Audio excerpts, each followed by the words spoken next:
દેશભરમાં વરસાદની ધુઆધાર બેટિંગ ચાલી રહી છે તેવા સમયે ગુજરાત અને મુંબઈ પણ મુશળધાર વરસાદથી અછૂતું રહ્યું નથી. ઠેર ઠેર પાણી ભરાયા છે અને જળબંબાકારની સ્થિતિ વચ્ચે ગુજરાતી સિનેમા જોવા જવી અથવા સિનેમાઘરોમાં ફિલ્મ જોવા જવી એ કપરી બની છે.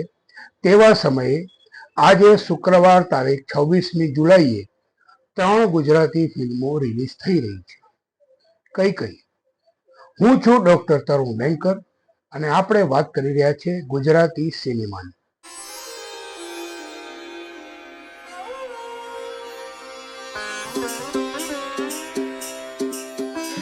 મિત્રો, આજે રિલીઝ થઈ રહેલી પહેલી ફિલ્મ છે hit and run.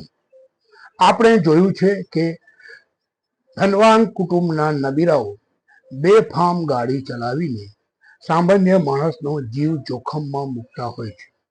Hit and રનની આવી અનેક ઘટનાઓ ગુજરાત સહિત દેશભરમાં બની છે.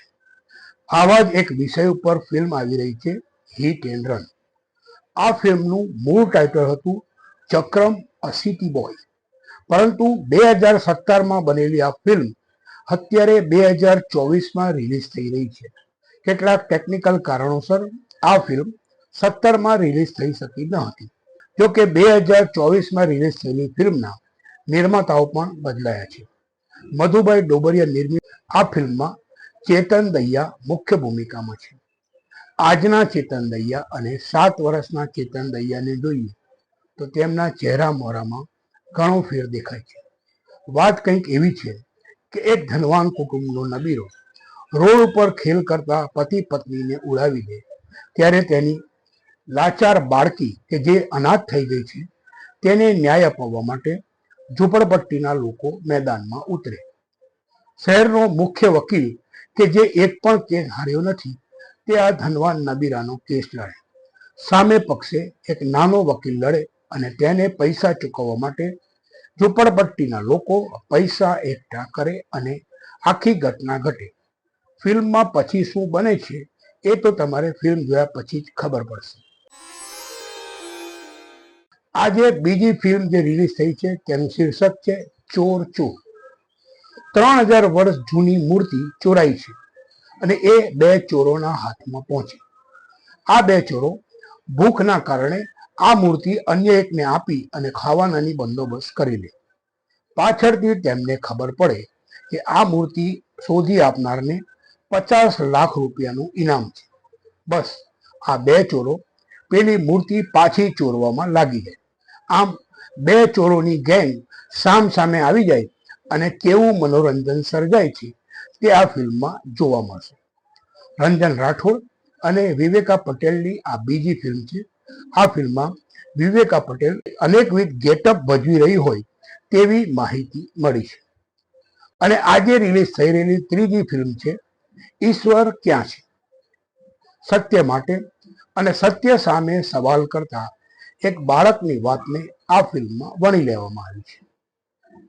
પોતાની માતાના મૃત્યુ પછી બાળક ઈશ્વરને સવાલ કરે છે અને તેનો જવાબ શું આવે છે એ આ ફિલ્મમાં છે.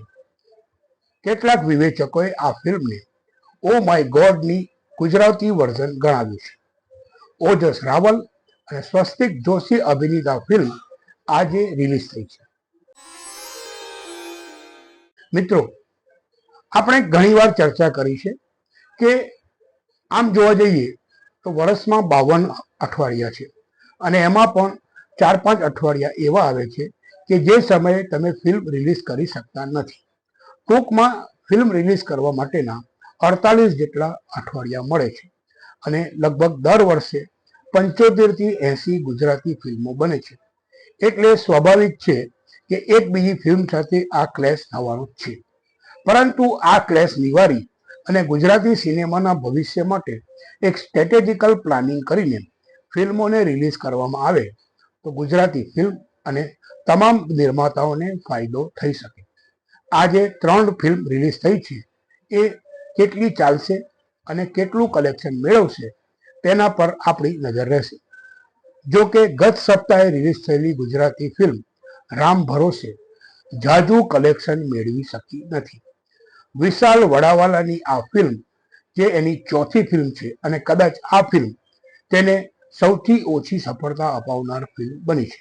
ગુજરાતી સિનેમાની વાતનો આજનો એપિસોડ પૂર્ણ કરતા પહેલા આપ સૌને એક અપીલ કરવાની કે જો આપને આવા રિવ્યૂ કે સિનેમા વિશેની વાતો જાણવી હોય તો અમારી મનોરંજન 9 ચેનલ જરૂર સબસ્ક્રાઇબ કરજો.